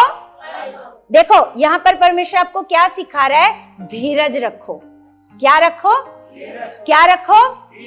देखना एक दिन सब कुछ अच्छा होना है। एक दिन सब कुछ क्या होना है? सब कुछ ठीक होना है। जो आप विश्वास कर रहे हो, जिस पति के लिए आप विश्वास कर रहे हो, जिस बेटे के लिए, जिस बेटी के लिए आप विश्वास कर रहे हो, निश्चय उसने एक दिन बदलना है। जिस शरीर के लिए आप विश्वास कर रहे हो, उसको शरीर को एक दिन ठीक होना ही होना है। उस बीमारी को एक दिन खत्म होना ही होना है। इसलिए परमेश्वर का वचन कहता है ऐसा हो नहीं सकता जो बात आप परमेश्वर के आगे रख रहे हो वो ना हो। वो होनी है, वो होनी है। उसको परमेश्वर ने पूरा करना ही करना है। हालेलुया। यहाँ पर परमेश्वर का वचन कहता है इसलिए अपना हियाब ना छोड़ो, क्योंकि उसका प्रतिफल जब मिलेगा ना, फिर उससे कई गुना ज्यादा मिलेगा। जो चीज आप मांग रहे हो वो फिर उतनी नहीं मिलेगी, कई गुना ज्यादा मिलेगी। हालेलुया। जब आप अपने बच्चे के लिए लगातार जा रहे हो, खुदा मैं विश्वास करती हूँ जो मेरा बेटा मेरे को दिख रहा है बड़ा बेकार है, बड़ा मतलब गलत दिख रहा है, वो नहीं है, वो बदल चुका है, वो आज्ञाकार है। लगातार उसकी कमियों को मत देखो, जो उसके अंदर आप अच्छाइयां देखना चाहते हो वो देखो, वो अंगीकार करो। पिता मेरा बच्चा, उसका स्वभाव बहुत अच्छा है, क्रोध उसके अंदर से खत्म हो चुका है, वो नम्र बन चुका है, वो दीन बन चुका है, इनके मन बदल चुके हैं। परमेश्वर ये आपको जान चुके हैं, आप में बढ़ चुके हैं। इसलिए परमेश्वर का वचन कहता है अपने हियाब को, उसका प्रतिफल क्या है? बड़ा है। लिखा ताकि परमेश्वर की इच्छा पूरी करके तुम प्रतिज्ञा का क्या पाओ? प्रतिज्ञा का फल पाओ। परमेश्वर ने जो आपके साथ वादे किए हैं, आपके लिए परमेश्वर ने वादे किए हैं एक अच्छे जीवन के, परमेश्वर ने आपको शांति के वादे किए हैं, आपको बरकत देने के वादे किए हैं, आपको ब्लेस करने के वादे किए हैं कि मैं तुम्हें आशीष दूंगा, मैं तुम्हारी पीढ़ियों को बढ़ाऊंगा, मैं तुम्हारे वंशों को बढ़ाऊंगा, मैं तुम्हें ऊंचा करूंगा, मैं तुम्हें कभी शर्मिंदा नहीं होने दूंगा, मैं तुम्हें कभी भी नीचे नहीं रहने दूंगा, मैं हमेशा तुम्हें ऊंचाई पर लेकर जाऊंगा। ये परमेश्वर के वादे हैं, आपके साथ वादे हैं। तो परमेश्वर का वचन कहता है कि तुम परमेश्वर की इच्छा को पूरी करके प्रतिज्ञा का फल पाओ, क्योंकि अब बहुत ही थोड़ा समय रह गया है। अब तुम्हारी गवाही आने में थोड़ा समय रह गया है, तुम्हारी गवाही बनने वाली है। विश्वास के साथ रिसीव करा करो। परमेश्वर का वचन कहता है अब थोड़ा ही समय, जबकि आने वाला आएगा और देर ना करेगा। लिखा पर मेरा धर्मी जन विश्वास से जीवित। परमेश्वर कह रहा है मेरा धर्मी जन कैसे जीवित रहेगा? पर यदि वह पीछे हट जाए तो मेरा मन उससे प्रसन्न है ना। हम क्या करते हैं, जैसे कई लोगों को मैंने सुना अपना मन खराब कर लेते हैं। अब ये बताओ अगर परमेश्वर नहीं वो काम कर रहा तो कोई और कर सकता है? सोच के देखो, आप परमेश्वर के पास आ रहे हो, आपका काम नहीं हो रहा, आप अपना मन खराब करके हम नहीं जाएंगे संगति में, तो परमेश्वर नहीं, अगर यहां से नहीं हो रहा तो कोई और है? बोलो कोई और है जो कर सकता है? कोई और है ही नहीं, कोई और है ही नहीं। किसके पास जाएंगे? कोई और कर सकता है? कोई भी नहीं कर सकता। तो यहाँ पर परमेश्वर का वचन कहता है कि जो मेरा धर्मी जन है वो कैसे जीवित रहेगा? कैसे जीवित रहेगा? यदि वह पीछे हट जाए तो मेरा मन उससे प्रसन्न तो फिर वो ऐसे लोग परमेश्वर को खुश नहीं करते। फिर जो काम उनके जीवन में होने ही वाला होता है, फिर वो अपनी आशीषों से दूर हो जाते हैं। क्या हो जाते हैं वो? और अपने मन को क्या कर लेते हैं? वो खराब करके अपने अपने घरों में बैठ जाते हैं। जबकि आप यहाँ पर लगातार आओगे। परमेश्वर का वचन कहता है मसीह में की गई मेहनत व्यर्थ नहीं। आप यहाँ पर लगातार आओगे, लगातार वचन सुनोगे, आपको अपनी पहचान याद होएगी। जैसे अभी हमने बताया कि आप कौन हो, आपको पता चलेगा कि हम मुर्गी के बच्चे नहीं हैं। हम किसके बच्चे हैं? यस, हमें खुदा ने ऊंचाई पर उड़ने के लिए चुना है। आपको पता चलेगा मुझे बीमारियों में रहने के लिए परमेश्वर ने नहीं चुना है। ये बीमारी मेरे लिए, ये हालात मेरे लिए, ये तंगियां मेरे लिए, ये परेशानियां मेरे लिए है ही नहीं। यीशु ने कुर्बानी देकर मेरे लिए क्या कर दी है? खत्म, मेरे जीवन से खत्म है। तो परमेश्वर का वचन हमें सिखाता है, लिखा यहाँ पर 39 में लिखा, पर हम हटने वाले नहीं कि नाश हो जाए। हम में से कोई हटने वाला है? नहीं। कोई काम हो या ना हो, परमेश्वर, हम इस भवन को छोड़कर, इस चर्च को छोड़कर, परमेश्वर हम आपको छोड़कर और कहीं नहीं जाएंगे। जैसे चेले कहने लगे, प्रभु हम तुझे छोड़ के किसके पास जाएं? जीवन की बातें तो किसके पास है? प्रभु ने कहा तुम भी जाना चाहते हो तो जाओ। प्रभु ने अपने चेलों को कहा कि अगर तुम भी जाना चाहते हो तो क्या करो? जाओ। तो चेलों ने क्या कहा कि प्रभु हम किसके पास जाएं? हम किसके पास जाएंगे? बोलो, परमेश्वर को छोड़कर, अपने प्रभु को छोड़कर हम किसके पास जाएंगे? कोई है जो हमारे जीवन को अच्छा कर सकता है?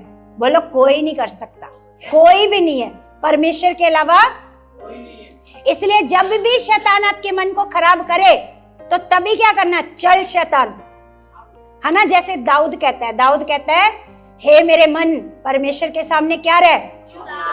क्या रहे? वो कहता तेरा काम तो हो नहीं रहा, तू हर संडे जाता है, तू किराया लगाता है ना, तेरा काम तो कोई हो नहीं रहा, तू चंगा तो हो नहीं रहा, तेरी बीमारी तो जा नहीं रही। तो शैतान को बोलना चुप रह, तेरे को नहीं पता मेरा परमेश्वर क्या कर सकता है। मेरा परमेश्वर वो कर सकता है जो कोई भी नहीं कर सकता।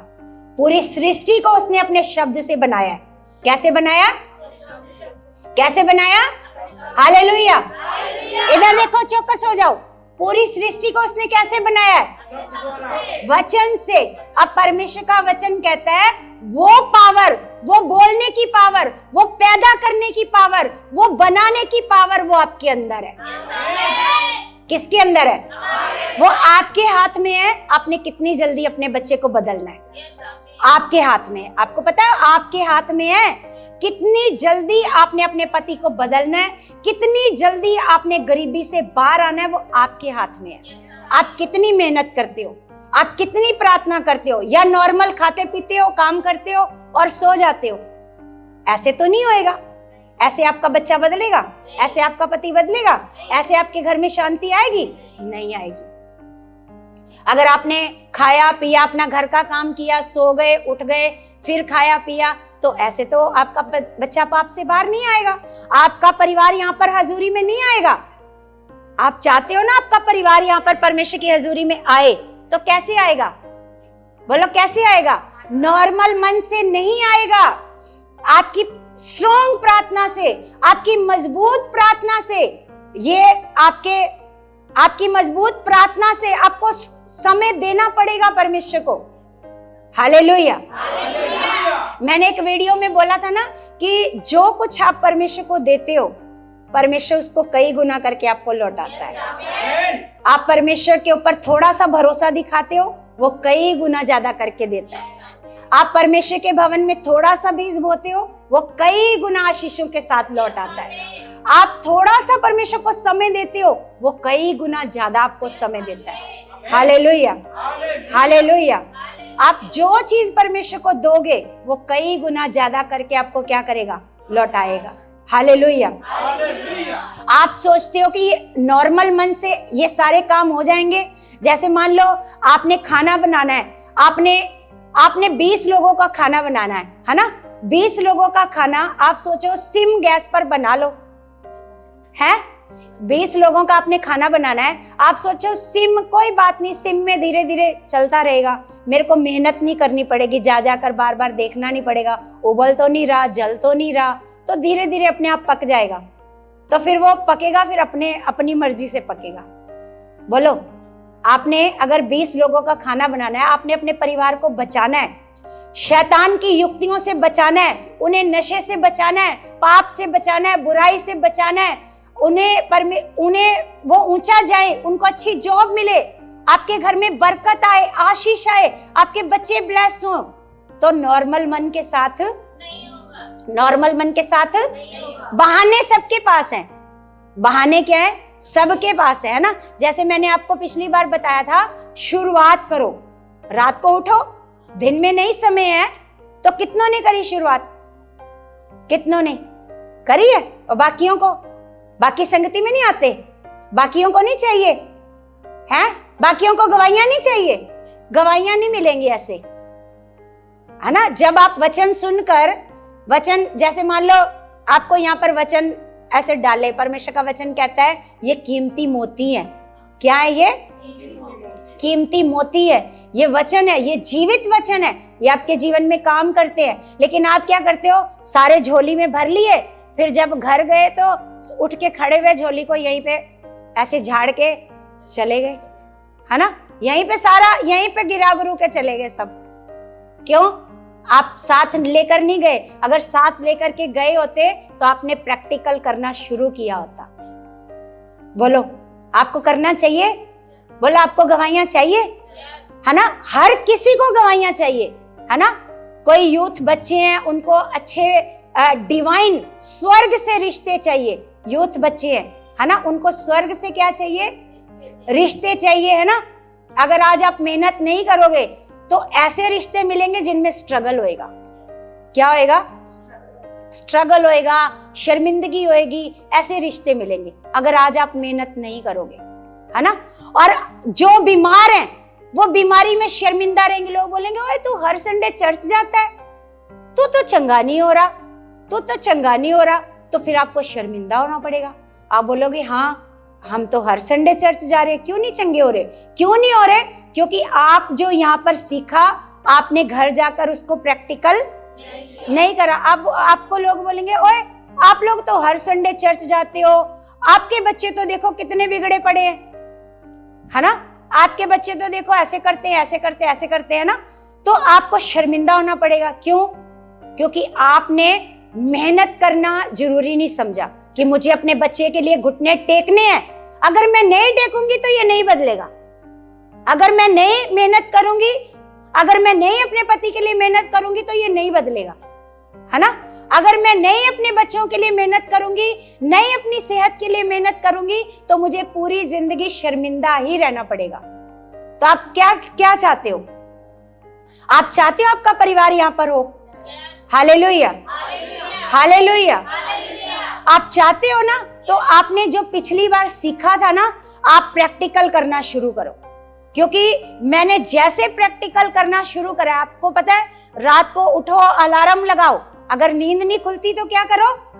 अलार्म लगाओ। और सबसे पहले अपने आलस के लिए, आलस को डांटो अपने अंदर से। क्योंकि ये जो आलस है ना, ये सबसे बड़ा पाप है। आलस जो है ये हमें कभी भी परमेश्वर के साथ रिश्ते को मजबूत होने नहीं देगा। आलस जो है ये रिश्ता कभी मजबूत नहीं होने देगा। हम अपने परमेश्वर की आवाज को कभी नहीं सुन पाएंगे जब तक हमारे अंदर आलस है। सबसे पहले इस आलस को अपने अंदर से आउट करो कि आलस मेरे अंदर से जा, तेरा मेरी बॉडी पर कोई अधिकार नहीं है। और अंगीकार करो, परमेश्वर ये आलस जा चुका है, आलस जा चुका है। पिता मैं प्रार्थना में बढ़ चुकी हूँ, मैं विश्वास करती हूँ अपने आशा का अंगीकार कि मेरी प्रार्थना बहुत बढ़ चुकी है। देखो, अगर आप कहो कि अपने आप सारा कुछ हो जाएगा तो अपने आप कुछ भी नहीं होएगा। फिर सालों तक आप चाहते हो तो सालों तक वो काम वैसे का वैसा रहेगा, जब तक आप उस काम के ऊपर मेहनत नहीं करोगे। हालेलुया। जब तक उस काम के ऊपर मेहनत नहीं करोगे वो काम वैसे का वैसा ही पड़ा रहेगा। आप देख लो घर पर अगर आप काम नहीं करते, मान लो आपने आज बर्तन नहीं मांजे, तो ऐसा है वो अपने आप मन जाते हैं? तो वो काम वैसे का वैसा पड़ा रहता है। अपने घर साफ नहीं करा तो घर वैसे का वैसा पड़ा रहता है, आपको करना पड़ता है ना। तो उसी प्रकार अगर आपको गवाही चाहिए तो उस गवाही के लिए क्या करनी पड़ेगी? मेहनत करनी पड़ेगी। जो यहाँ से सुन के जाते हो, ये किसके लिए वचन आते हैं? यहाँ से जो परमेश्वर वचन देता है ये किसके लिए होते हैं? तो जब आप उसको लेकर ही नहीं जाओगे तो फिर परमेश्वर दोबारा आपको वचन देगा? बोलो। क्योंकि वो तो जानता है ना, वो मनों को जांचने वाला परमेश्वर है। वो जानता है आपको अभी कौन से खाने की जरूरत है। Hallelujah, hallelujah. जब हम यहाँ से सीख कर जाते हैं, जब हम पहली सीढ़ी पर ही नहीं चढ़ेंगे तो ऊंचाई पर कैसे जाएंगे? मंजिल पर जाओगे आप? हैं? जब आप पहली सीढ़ी पर ही अपना पैर नहीं रखोगे तो ऊपर कैसे जाओगे? बोलो बोलो, जाओगे? नहीं जाओगे, है ना? तो आपको करना पड़ेगा। रात दिन में जिन बहनों के पास समय नहीं मिलता, पूरा दिन उनका काम में निकल जाता है, तो आप डिसीजन लो कि मुझे रात को 1 घंटा अपने परमेश्वर को जरूर देना है। रात को 1 घंटा अपने परमेश्वर को क्या करना है? और सुबह का ताजा समय उठते ही आप सबसे पहले उठ जाओ। जब आपको काम पर जाना है, जैसे भाई भी है काम पर जाना है, तो काम पर जाने से पहले उठ जाओ, अपने परमेश्वर को पहला आदर दो। जब आप परमेश्वर को पहला आदर दोगे तो परमेश्वर भी आपको पहला आदर देगा, वो आपको पहले स्थान पर रखेगा। हालेलुया। फिर आपको शर्मिंदा नहीं होना पड़ेगा। परमेश्वर का वचन कहता है फिर मैं तुझे पूंछ नहीं क्या ठहराऊंगा? सर ठहराऊंगा। परमेश्वर का वचन कहता है फिर मैं तुझे क्या करूंगा? पृथ्वी की सब जातियों में तुझे क्या करूंगा? श्रेष्ठ करूंगा। फिर आपको लोग ये नहीं बोलेंगे तू तो हर संडे चर्च जाता है, तेरा ये काम तो हो नहीं रहा, तेरे बच्चे तो बदल नहीं रहे, है ना? आज से डिसीजन लेकर के जाओ कि मुझे अपने बच्चे को बदल कर दिखाना है, मुझे अपने पति को बदल कर दिखाना है, मुझे ये काम लेना है अपने परमेश्वर से। बोलो, लेना है। अभी भी कुछ लोग ढीले ही बैठे हैं, अभी भी डिसीजन नहीं ले रहे। अपने बच्चों को नशे से बाहर लाना है, अपने पति को नशे से बाहर लाना है, अपने बच्चों को यहाँ पर देखना चाहते हो, अपने पति को यहाँ पर देखना चाहते हो, अपना पूरा परिवार घराना यहाँ पर देखना चाहते हो, तो शुरुआत करो 1 घंटे से। 1 घंटे से क्या करो? शुरुआत करो। क्योंकि आज जो सीखा है, पिछली बार सीखा नहीं लेकर के गए, कम से कम जो आज सीख रहे हो उसको क्या करो? लेकर के जाओ, है ना? जब तक नहीं करोगे तब तक नहीं होएगा, जब तक नहीं करोगे तो नहीं होएगा। हालेलुया। तो यहाँ पर परमेश्वर का वचन कहता है पर हम हटने वाले नहीं कि नाश हो जाएं, विश्वास करने वाले हैं कि अपने प्राणों को बचाएं। कभी भी हालात को देखकर घबराओ मत, कभी भी परेशान मत हो। ये विश्वास रखो कि इस हालात में भी परमेश्वर आपके साथ है, क्योंकि उसने वादा किया है कि मैं तुझे ना कभी छोड़ूंगा और ना कभी त्यागूंगा और ना तुझे मैं कभी धोखा दूंगा। परमेश्वर हम लोगों को कभी भी धोखा, वो इस हालात में, इस बीमारी में, इस परेशानी में, इस चिंता में वो आपके साथ है। हालेलुया। वो आपको हिम्मत देता है, वो आपको दलेरी देता है। मेरी बेटी चिंता मत कर, ये हालात सदा नहीं रहेंगे, ये हालात सदा नहीं रहेंगे। जैसे हम यूहन्ना की पुस्तक में पढ़ते हैं, कलीसिया एक वचन है यूहन्ना की पुस्तक में,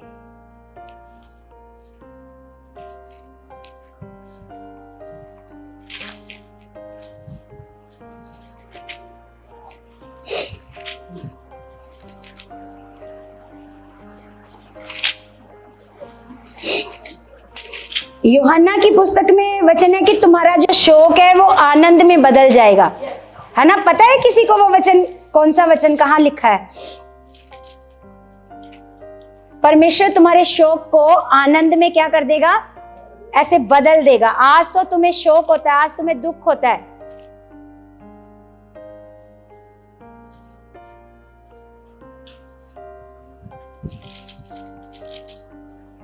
हाँ ये लिखा है 16 का 20 में लिखा है, यूहन्ना की पुस्तक 16 का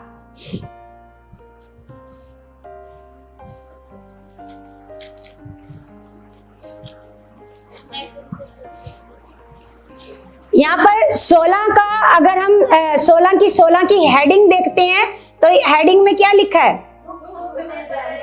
दुख किस में बदल जाएगा? तो विश्वास करो वो बदलेगा। ये जो आज आप दुख में हो, परेशानी में हो, चिंता में हो, हालात में हो, तो विश्वास करो परमेश्वर आपसे वादा कर रहा है कि ये दुख सुख में, ये दुख हमेशा के लिए नहीं रहेगा। क्योंकि परमेश्वर का वचन सबोपदेशक में कहता है कि रोने का भी समय होता है, हंसने का भी समय होता है, हर एक चीज का क्या होता है? एक समय होता है। तो यहाँ पर परमेश्वर का वचन कहता है, मैं तुमसे सच सच कहता हूं कि तुम रोगे, 16 का 20 में लिखा है कि तुम रोगे और विलाप करोगे। जैसे आज कई लोग दुखी हैं, कोई बच्चे से परेशान है, कोई पति से परेशान है, किसी को जॉब नहीं मिल रही, किसी के घर में खाने को नहीं है, बरकत नहीं है, किसी के पास अपना घर नहीं है, मकान मालिक परेशान करता है ना, हर बात से कोई ना कोई क्या है? परेशान है। यहाँ पर परमेश्वर का वचन कहता है, मैं तुमसे सच सच कहता हूं कि तुम रोगे और विलाप करोगे, परंतु संसार आनंद करेगा। जब आप दुखी होते हो तो संसार खुश होता है। संसार कौन है? शैतान। संसार कौन है? जब आप रोते हो ना तो संसार क्या होता है? खुश होता है। तो लिखा है संसार क्या करेगा? आनंद करेगा। तुम्हें शोक होगा, परंतु तुम्हारा शोक आनंद में बदल जाएगा। तुम्हारा शोक किस में बदल जाएगा? लिखा प्रसव के समय स्त्री को शोक होता है क्योंकि उसकी दुख की घड़ी आ पहुंची है ना। जब एक औरत एक बच्चे को जन्म देती है तो वो बहुत दुखी होती है क्योंकि पीड़ा में होती है, दर्द में होती है। उसको लगता है कि मतलब मैं बहुत ऐसे दुखी हूं, है ना, ऐसे लगता है। तो परमेश्वर का वचन कहता है प्रसव के समय स्त्री को शोक होता है, वो बहुत दुखी होती है, बहुत दर्द में होती है, परेशान होती है। लिखा क्योंकि उसकी दुख की घड़ी आ पहुंची है। उस समय उसका जो समय होता है वो दुख का होता है। वो समय कौन सा होता है? दुख की घड़ी आ पहुंची है। परंतु जब वह बालक को जन्म दे चुकती है ना, जब वो बच्चे को जन्म दे देती है, फिर वो दुख की घड़ी खत्म हो जाती है। फिर कौन सी घड़ी आ जाती है? कौन सी घड़ी आ जाती है? फिर लिखा है जब वो बालक को जन्म दे चुकती है तो इस आनंद से कि संसार में एक मनुष्य उत्पन्न हुआ है, इस संकट को, उस संकट को फिर स्मरण, फिर वो पीड़ा को दोबारा याद करती है। फिर वो खुश होती है कि उसकी गोद में क्या एक बच्चा है ना, वो माँ बन चुकी है ना। वो सारी पीड़ा को क्या कर देती है? वो फिर दोबारा उस पीड़ा को याद, वो किसको याद करती है? उस आनंद को, उस खुशी को फील करती है। वो जो खुशी अब उसको परमेश्वर दे, क्योंकि एक घड़ी आती है पीड़ा की, जब वो घड़ी समाप्त हो जाती है फिर कौन सी घड़ी आती है? आनंद की घड़ी। कौन सी घड़ी आती है? तो इसीलिए कलीसिया हर एक के जीवन में वो समय आता है, परेशानी का समय आता है, लेकिन हमारा परमेश्वर वचन कहता है उस परेशानी की घड़ी को कम करता है, घटा देता है। जैसे जो संसारिक औरतें हैं वो प्रसव में ज्यादा, जैसे प्रेगनेंसी है जैसे, है ना, जब डिलीवरी का टाइम आता है, जो संसारिक औरतें आपने देखा होगा उनको ज्यादा कष्ट सहना पड़ता है। लेकिन जो प्रभु पर विश्वास करती हैं, जैसे आपको पता है काजल ने बताया था, है ना, कैसे परमेश्वर ने डिलीवरी में इसकी मदद करी, है ना। उस दुख की घड़ी को परमेश्वर क्या कर देता है? कम कर देता है। क्या कर देता है? कम कर देता है ना। हमने जो यहाँ पर एक बहन आई नहीं, जूली, है ना, उसको भी अगर आप उसकी गवाही को सुनो तो कैसे परमेश्वर ने उसकी, है ना, डिलीवरी के समय जो दुख की घड़ी थी उसके उस समय को क्या कर दिया, है ना, क्योंकि विश्वास है परमेश्वर मेरे साथ है। परमेश्वर क्या करता है? उस दुख की घड़ी को कम करता है, खत्म तो नहीं हो सकता, क्योंकि भाई जो दर्द है वो होना है, लेकिन उसको क्या करता है? कम। जैसे आपके जीवन में मान लो कोई हालात का समय है, कोई दुख का समय है, कोई परेशानी का समय है, तो ये जो समय है, तो इस दुख को परमेश्वर क्या कर देगा? तो इस दुख को जब ये घड़ी खत्म हो जाएगी, फिर कौन सी घड़ी आएगी? आनंद का समय आएगा, फिर आनंद मनाने वाला समय आएगा। हमेशा आप दुखी नहीं रहोगे, हमेशा आप परेशान नहीं रहोगे। इसलिए विश्वास करो कि इस दुख की घड़ी में मेरा परमेश्वर मेरे साथ है। हर हालात में मेरा परमेश्वर मेरे साथ है, क्योंकि जो मेरे साथ है वो सर्वशक्तिमान है। वो सब कुछ करने की क्या रखता है? सामर्थ्य रखता है। परमेश्वर आपके साथ है। इसलिए कलीसिया, आपको जानना है कि परमेश्वर कौन है। परमेश्वर कौन है? जो मेरे साथ है वो कौन है? वो क्या कर सकता है?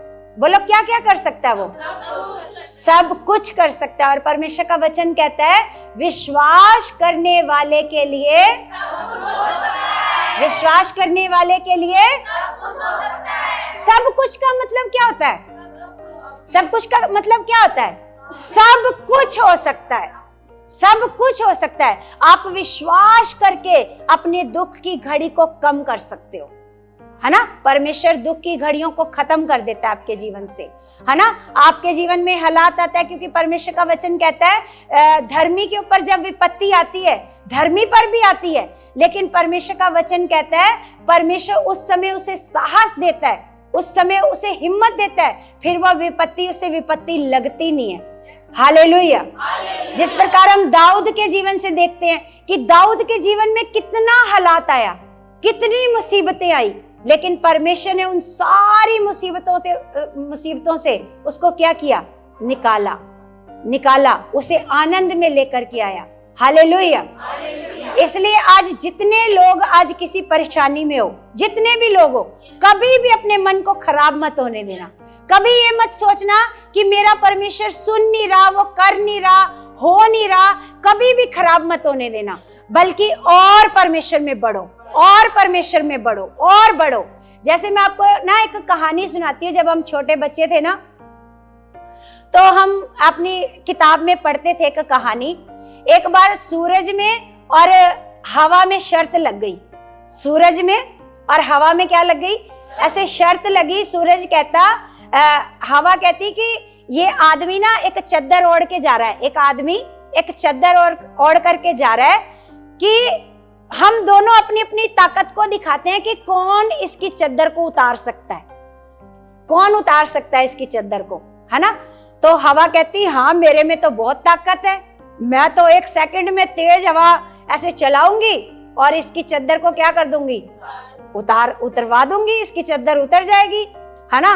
तो सूरज कहता, ठीक है पहले ऐसे तू कोशिश कर, है ना। तो हवा क्या करती है? अपनी कोशिश करती है, बड़ी तेज हवा चलती है, बड़ी तेज हवा चलती है, और जितनी तेज हवा चलती है वो आदमी क्या करता है? वो उतनी अपनी चद्दर को और कस के पकड़ता है, और पकड़ता है, और पकड़ता है, और अपने मतलब चद्दर को छूटने नहीं देता, है ना। तो बड़ा जोर लगाती है हवा, बहुत तेज तेज आकर भी जोर लगाती है, लेकिन उसकी चद्दर को वो उड़ा नहीं सकती, है ना। अब सूरज कहता है बस। वो कहती, हाँ मैंने तो बहुत कोशिश करी, अब मैं तो कुछ कर नहीं पाई, अब तू कर, है ना। सूरज क्या करता है? अपनी तेज रोशनी को करता है, और जैसे उसको बड़ी तेज गर्मी लगती है, वो अपनी चद्दर को क्या कर देता है? उतार देता है ना। तो इसी प्रकार हमारा परमेश्वर हालात चाहे कितने भी जोर लगाए, कितना भी जोर लगाए, लेकिन जो हमारा परमेश्वर है, उसकी जो पावर है, उसकी जो ताकत है, वो अद्भुत है। 1 सेकंड में उसकी ताकत उन हालातों को उतारने की क्या रखती है ना। हवा ने अपना जोर लगाया, शैतान अपना जोर लगाता है, लेकिन जो हमारे परमेश्वर की ताकत है उसको ज्यादा जोर नहीं लगाना पड़ता। वो जरा सी अपनी रोशनी को तेज करेगा तो तुरंत हालातों की चद्दर क्या हो जाएगी? हालेलुया। तो जब कभी हम ना हमारे ऊपर वो चीजें आती है ना, तो किताबों वाली भी बातें याद आ जाती हैं, जो संसारिक बातें होती हैं। कि हाँ, हम जब छोटे बच्चे थे तो किताब में ये वाली कहानी पढ़ते थे, है ना, कि अगर परमेश्वर की दया हमारे ऊपर आ जाएगी तो हालातों वाली चद्दर तो 1 सेकंड में उतर जाएगी। हालेलुया। तो कलीसिया, आपने घबराना नहीं, कभी चिंता नहीं करनी, कभी परमेश्वर के प्रति संदेह नहीं करना, कभी अपने मन को खराब नहीं होने देना, बल्कि परमेश्वर में और बढ़ते जाओ और बढ़ते जाओ कि जिस परमेश्वर ने मेरे साथ प्रतिज्ञा की है वो परमेश्वर सच्चा परमेश्वर है, वो अन्यायी परमेश्वर नहीं है। वो अन्यायी है, बोलो, उसके अंदर दया नहीं है, वो देख नहीं रहा आप दुखी हो, वो देख नहीं रहा आप परेशान हो, उसके अंदर दया है, वो करुणा से भरा हुआ, वो तरस से भरा हुआ परमेश्वर है, वो देख रहा है। लेकिन अभी आपकी समय, आपकी घड़ी है, आपकी घड़ी है, बस वो घड़ी खत्म ही होने वाली है, क्योंकि परमेश्वर का वचन हमने पढ़ा कि जल्द वो समय थोड़ा ही रह गया है, जल्द जब आने वाला आएगा और देर नहीं करेगा। हालेलुया। जल्द आपकी बरकत आने वाली है, जल्द आपकी चंगाई आने वाली है, जल्द आपका बेबी आपकी गोद में आने वाला है। जिन बहनों के पास बेबी नहीं है, जल्द उनकी गोद में बेबी आने वाला है। अब देर नहीं आएगी यीशु मसीह के नाम से। वो आशीष को पाने वाले हैं, अच्छी जॉब को पाने वाले हैं यीशु के। जिनके पास अच्छी जॉब नहीं है, वो जॉब को पाने वाले हैं। मैं विश्वास करती हूँ उनका परिवार जो परमेश्वर से दूर है वो परमेश्वर के पास आने वाला है। परमेश्वर बड़े काम को करने वाला परमेश्वर है, परमेश्वर इस सेवकाई को बढ़ाने वाला परमेश्वर है। मैं विश्वास करती हूँ ये छोटा झुंड बड़ी सामर्थी जाति बन चुका है। परमेश्वर इस सेवकाई को बहुत बढ़ा चुका है, इस कलीसिया को ब्लेस कर चुका है, इस कलीसिया को आशीष दे चुका है यीशु मसीह के नाम से। आज का वचन कलीसिया में विश्वास करती हूँ, वचन ये नहीं था, टॉपिक आज ये नहीं था, लेकिन यहाँ बैठते टॉपिक चेंज हो गया। परमेश्वर का धन्यवाद करते हैं, क्योंकि जो टॉपिक था वो कुछ और था। वचन देखो, डायरी खोली भी नहीं है, खोली है, क्योंकि टॉपिक जब कल मैं बैठी थी प्रार्थना में कुछ और था। पवित्र आत्मा, क्योंकि परमेश्वर का वचन कहता है कि पवित्र आत्मा तुम्हें उसी घड़ी बताएगा, उसी घड़ी क्या करेगा, बताएगा, है ना। कल प्रेयर में कुछ और था, कल प्रेयर में कुछ और परमेश्वर ने वचन दिए, यहाँ पर जरूरत के अनुसार, है ना।